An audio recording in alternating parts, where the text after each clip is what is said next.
Hello बच्चों, मैं राहुल आप सभी बच्चों का हमारे YouTube चैनल ऑनलाइन स्कूल अड्डा पे बहुत बहुत स्वागत करता हूँ। बच्चों, हम और हमारी टीम का एकमात्र उद्देश्य यह है कि हम ऑनलाइन स्कूल अड्डा के माध्यम से आप सभी बच्चों तक अच्छी और सच्ची शिक्षा पहुंचा पाए, ताकि हमारे इस चैनल के माध्यम से गरीब बच्चे भी ज्ञान को प्राप्त कर सके। और अभी हम लोगों ने पहली बार बिहार बोर्ड 10वीं की कक्षा का बैच YouTube पर पढ़ाने का फैसला लिया है और हम लोगों का संपूर्ण प्रयास रहेगा, हमारा और हमारी टीम का, कि हम सभी शिक्षक मिलकर आप सभी बच्चों को अच्छा से अच्छा ज्ञान दे पाएँ, ताकि आप बिहार बोर्ड में अपना झंडा गाड़ सकें। और इसी उद्देश्य से हम सभी शिक्षक यहाँ आए हैं इस YouTube चैनल पे कि आपको अच्छा रिजल्ट, अच्छा ज्ञान दोनों पहुँचा सके। जैसा कि आप सभी जानते हैं बच्चों कि कोई भी जो चीज़ होती है उसे पाने के लिए हमें कठिन परिश्रम करना पड़ता है, और मैं आपको पूरा यकीन दिलाता हूँ इस YouTube चैनल के माध्यम से, ऑनलाइन स्कूल अड्डा के माध्यम से, कि मैं और हमारी टीम आप सभी बच्चों के लिए हमेशा हर समय दिन रात लगे रहेंगे, ताकि आप सभी बच्चों का सही विकास हो, नैतिक शिक्षा आपको मिले, आप अपने समाज में अपने नाम को स्थापित कर सके घर बैठे बैठे। इसी उद्देश्य से हम लोगों ने इस चैनल को शुरू किया है, और मैं आप लोगों के लिए लेकर आया हूँ साइंस की बेस्ट स्ट्रेटजी के बारे में। अच्छे तरीके से सिलेबस को मैं डील करूँगा और उसके बेस्ट स्ट्रेटजी को बताऊँगा, ताकि आप साइंस में अच्छे अंक को प्राप्त कर सके और आपको अच्छा से अच्छा नॉलेज ही हो जाए। मेरा एकमात्र उद्देश्य ये नहीं है कि आपको केवल नंबर दिलाया जाए। हमारे और हमारे चैनल का उद्देश्य यह है कि आप सभी बच्चों को अच्छा ज्ञान दिया जाए और ज्ञान के साथ साथ अच्छे मार्क्स भी आए, ताकि यह मार्क्स आपको आपके जीवन में सफलता दिलाए और आपको कामयाबी के सीढ़ियों पर पहुंचाए। और इसी उद्देश्य से मैं और हमारी टीम इस चैनल को लेकर के आए हैं। तो स्पेशली ये जो आप सिलेबस देख रहे हैं बच्चों, ये साइंस का सिलेबस है और क्लास 10th का सिलेबस है, जिसमें आज हम लोग पूरे विस्तारित रूप से डिटेल्स में देखेंगे कि साइंस की तैयारी कैसे की जाए, ताकि हम साइंस में कम से कम बच्चों 95 प्लस मार्क्स। तो हम लोग बात कर रहे थे कि साइंस की अच्छी से अच्छी तैयारी कैसे की जाए, और हमारा मकसद है कि कम से कम हमारे YouTube चैनल के जितने भी बच्चे हैं वो सभी बच्चे कम से कम 95% मार्क्स अचीव करें साइंस में। और इसी उद्देश्य से मैं आप लोगों के साथ सदा बना रहूँगा, हमेशा बना रहूँगा कि YouTube पे कैसे आप, और एक हम सभी बच्चों को ना एक मिसाल देना है, और हमारी टीम को भी एक मिसाल देना है कि घर बैठे बैठे हम सभी बच्चों को अच्छा से अच्छा रिजल्ट दें। इसके लिए हम हमेशा तत्पर रहेंगे।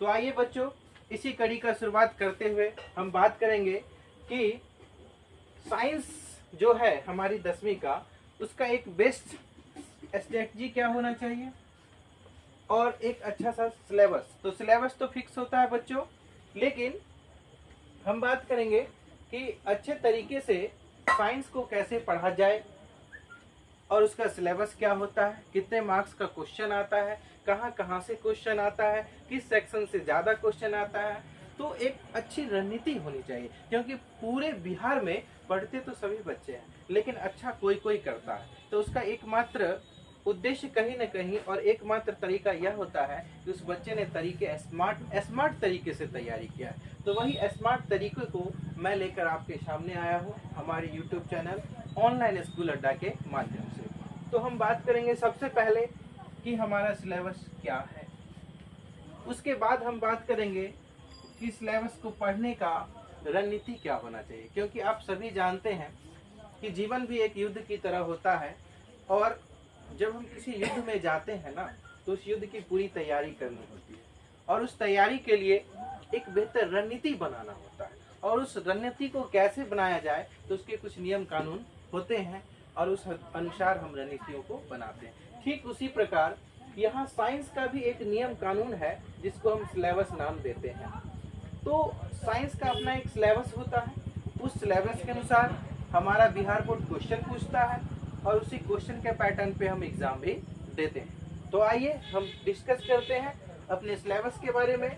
जैसा आप सभी बच्चे जानते होंगे कि हमारा जो साइंस है वो 3 खंडों में बटा होता है, 3 सेक्शन होते हैं साइंस के, देखेंगे हम बच्चों।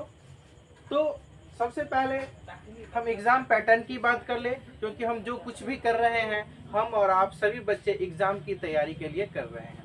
तो सबसे पहले हमें क्या जानना है कि एग्जाम का पैटर्न क्या होता है। तो एग्जाम पैटर्न को हम लोग देखेंगे तो हमारा जो नया सिलेबस है जो 2018 से चेंज हुआ है, उसमें हमारे एग्जाम देने का तरीका, बोर्ड के एग्जाम लेने का तरीका बदल चुका है। उसमें बोर्ड के द्वारा जो सिलेबस दिया गया है वो क्या है, देखिए ये जो थ्योरी पेपर होता है आपका, थ्योरी 80 मार्क्स का होता है। कितने मार्क्स का होता है बच्चों? 80 मार्क्स का। सबको समझ में आ रहा है? देखिए तो हमारा जो ये थ्योरी होता है वो कितने मार्क्स का होता है? 80 मार्क्स का। उसके बाद हमारा प्रैक्टिकल एग्जाम होता है। कौन सा एग्जाम होता है? प्रैक्टिकल, ठीक है, जो हमारे स्कूल में लिया जाता है। क्योंकि मैं इसलिए इस बात पे चर्चा कर रहा हूँ, हमारे बहुत बच्चों को शायद पता नहीं होगा कि सर प्रैक्टिकल का एग्जाम कहाँ होता है। तो मैं इस उद्देश्य से मैंने इसे यहाँ मेंशन किया है और मैं आप लोगों को बता दूँ कि ये जो प्रैक्टिकल का एग्जाम होता है वो हमारे विद्यालय में हमारे शिक्षकों के द्वारा लिया जाता है, जो कितने मार्क्स का होता है बच्चों? 20 मार्क्स का। तो इस तरह से अगर मार्क्स देखे जाए, इस तरह से अगर मार्क्स देखे जाए तो जो टोटल मार्क्स होता है वो हो जाता है हमारा 100। ठीक है बच्चों, तो इस तरह से हमारा साइंस का पूरा 100 मार्क्स का एग्जाम हो जाता है। अब देखिए बात आती है कि 100 मार्क्स के एग्जाम में हमें पढ़ना क्या क्या है, कैसे पढ़ना है, उस पर भी चर्चा करेंगे। लेकिन मैं आपको ये बता दूं, ये जो 80 मार्क्स का एग्जाम होता है, ये जो 80 मार्क्स का एग्जाम होता है, उसके लिए बोर्ड हमें समय कितना देती है, इस समय के बारे में भी जानना बहुत ही जरूरी है। तो आपको पता होगा कि ये हमें 2.5 घंटे देती है। कितने घंटे देती है? 2.5 घंटे। इसी में हमें सारे क्वेश्चन को बनाना होता है और मैं इस तरह से तैयारी कराऊंगा, आपके साथ इस तरीके से खड़ा रहूंगा कि शायद ही आपसे कोई क्वेश्चन छूटेगा। मैं पूरे उम्मीद के साथ कहता हूं और मैं आप लोगों को विश्वास भी दिलाता हूं ताकि कोई परेशानियां आपको न हो। ठीक है बच्चों, तो हमने क्या देखा कि ये जो हमारा थ्योरी पेपर होता है 80 मार्क्स का, उसके लिए हमें समय कितने दिए जाते हैं? 2.5 घंटे। और इसी 2.5 घंटे में हम सभी बच्चों को एग्जाम देना है। तो आइए देखते हैं कि हमारे एग्जाम का पैटर्न क्या होगा। ठीक है, तो देखिए हमारे बोर्ड ने जो चेंजिंग किया है वो आप सभी को पता भी होगा। अगर नहीं पता है तो मैं बता भी रहा हूँ, बहुत सारे बच्चे तैयारी कर रहे हैं, नए नए तैयारी में जुड़े हैं। तो देखिए साइंस जो होता है उसमें 40 ऑब्जेक्टिव होता है और 40 नंबर का क्या होता है? सब्जेक्टिव होता है। लेकिन नंबर ऑफ क्वेश्चन चेंज हो जाता है। अब जो पैटर्न आया है, न्यू पैटर्न, जैसा आप जानते हैं कि कोरोना काल के बाद थोड़े से पैटर्न में बदलाव फिर से आया था। तो हम बात करेंगे 40 नंबर का जो हमारा ऑब्जेक्टिव होता है उसमें नंबर ऑफ क्वेश्चन, उसमें नंबर ऑफ क्वेश्चन होता है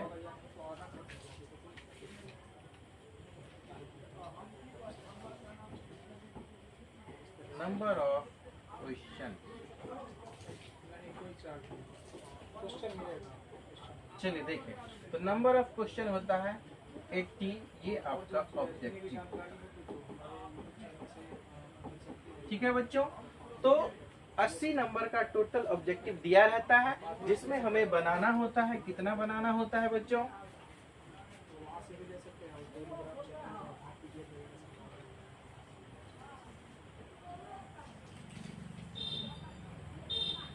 चलिए किसी तरह से हम लोग इस पे काम कर रहे हैं, थोड़ा सा टेक्निकल प्रॉब्लम आ रहा है, इस पे इग्नोर करते हुए आगे हम ध्यान देंगे।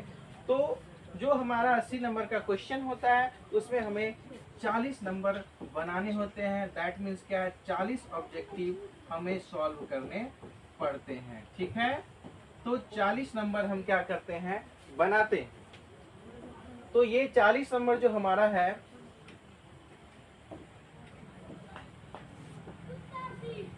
चलिए ध्यान, तो 80 ऑब्जेक्टिव में हमें कितना बनाना होता है? 40। तो आप देख रहे हैं कि कितना आसान सिलेबस है। तो मैं कहूंगा आप लोगों से सिलेबस से डरने की जरूरत बिल्कुल भी नहीं है, क्योंकि अगर हम सामने वाले से डर जाते हैं तो वही हमारी क्या होती है? हार हो जाती है। तो हम पूरा प्रयास करेंगे, हम सभी बच्चे और हम और आप दोनों मिलकर प्रयास करेंगे और अच्छा से अच्छा परिणाम लाने का कोशिश किया जाएगा। देखिए, तो ये जो 80 नंबर का ऑब्जेक्टिव होता है उसमें हमें 40 नंबर ही बनाने होते हैं। तो सभी बच्चे ध्यान रखेंगे, ऐसा नहीं जो 41 बना दिए, 42 बना दिए, 50 बना दिए, ऐसा बिल्कुल भी नहीं करना है। 80 नंबर का जो ऑब्जेक्टिव होता है उसमें से सही तरीके से जो ऑब्जेक्टिव आपको याद है या जिसके बारे में आप अच्छे तरीके से जानते हैं, उसी ऑब्जेक्टिव को चुनकर 40 ऑब्जेक्टिव हमें बनाना है। ठीक है बच्चों, अब हम बात करेंगे सब्जेक्टिव के पैटर्न की। ठीक है, चलिए, तो अब हम बात करते हैं सब्जेक्टिव के पैटर्न की। थोड़ा सा हाँ, यहाँ इस पे भी मैं चर्चा कर दूं एक बार कि आप लोगों के मन प्रश्न आ रहा होगा, सर ये क्या लिख दिया आपने। तो मैं बता दूं कि ये एक अनुमान होता है, यह एक अनुमान है कि फिजिक्स, केमिस्ट्री और बायोलॉजी जो होता है, हमारे साइंस के 3 पार्ट्स होते हैं, उसमें लगभग हमारा यह अनुमान होता है कि फिजिक्स से 22 क्वेश्चन, केमिस्ट्री से 28 और बायो से 27।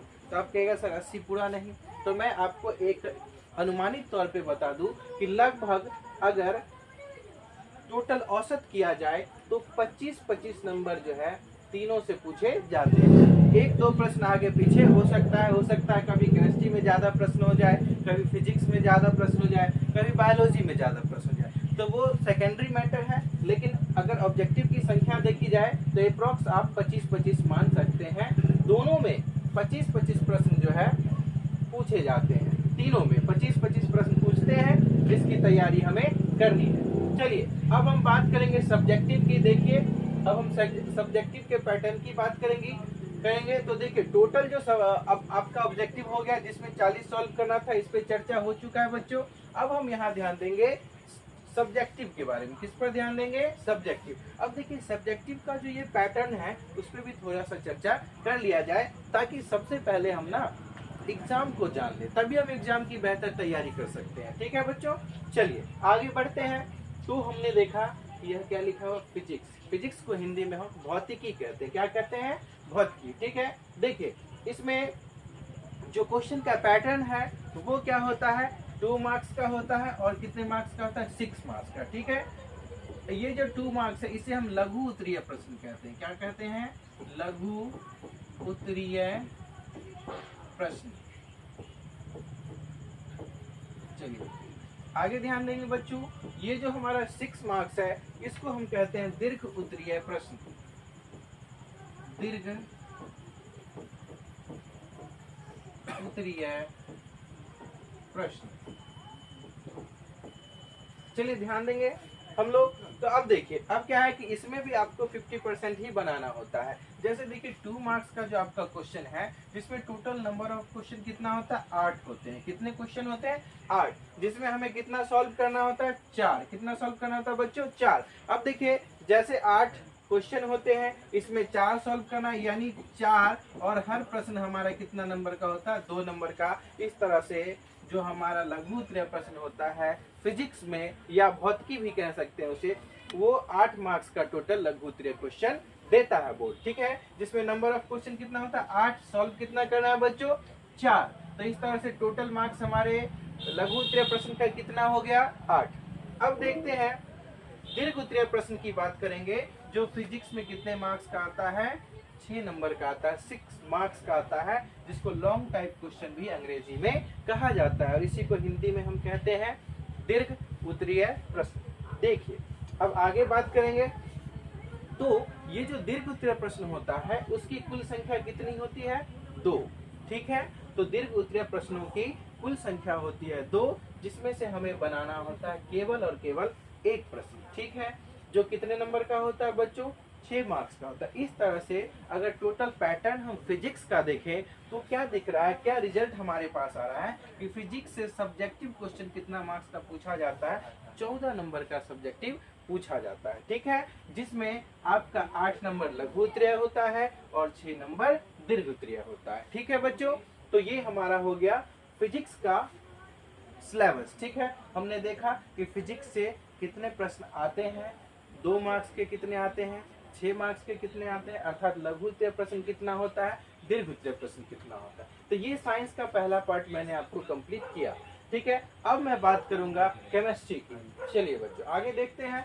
तो अब हम बात करेंगे किसकी, केमिस्ट्री को, जिसको हिंदी में क्या कहा जाता है, रसायन शास्त्र। ठीक है, केमिस्ट्री को हिंदी में क्या कहते हैं, एक बार देख लेंगे हम सभी।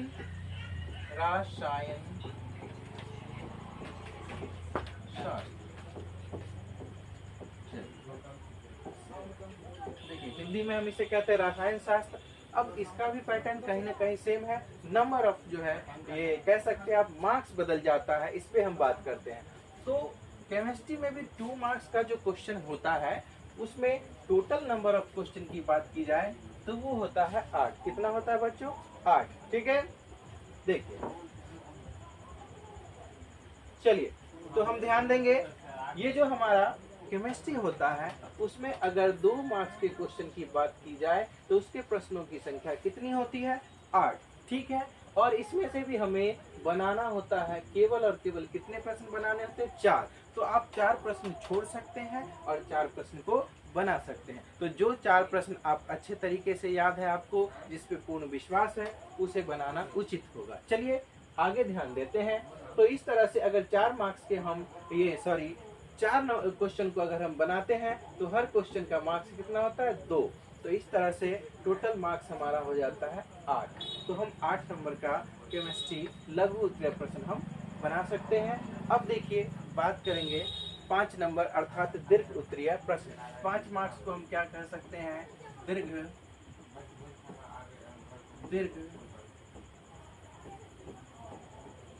उत्तरीय प्रश्न। चलिए ध्यान देंगे, तो दीर्घ उत्तरीय प्रश्नों की संख्या कितनी होती है, 2 होती है, जिसमें हमें सॉल्व करना होता है, एक प्रश्न सॉल्व करना होता है, जिसमें एक प्रश्न कितने नंबर का होता है, 5 मार्क्स का होता है। तो इस तरह से जो केमिस्ट्री का टोटल रिजल्ट आता है हमारा, यानी केमिस्ट्री का जो टोटल नंबर आता है वो होता है 13 नंबर, और ये होता है सब्जेक्टिव। ठीक है बच्चों, अब देखिए, तो 13 नंबर जो हमारा सब्जेक्टिव होता है, जिसमें 8 नंबर शॉर्ट टाइप होता है जिसे लघु उत्तरीय प्रश्न कहते हैं, और 5 नंबर का एक दीर्घ उत्तरीय प्रश्न होता है। चलिए बच्चों, अब हम बात करेंगे बायोलॉजी के बारे में। ठीक है, तो बायोलॉजी के भी सिलेबस को हम एक बार देख लें कि बायोलॉजी से कैसा प्रश्न, कितने प्रश्न आते हैं, 2 नंबर के कितने होते हैं, 5 नंबर के कितने होते हैं, इस पे एक बार चर्चा फिर से हम कर लें। ठीक है बच्चों, देखिए, तो अगर हम लघु उत्तरीय प्रश्न की बात करें, जिसको हम 2 मार्क्स का कह सकते हैं, तो ये 2 मार्क्स का जो होता है, इस प्रश्न को हम लघु उत्तरीय प्रश्न कहते हैं।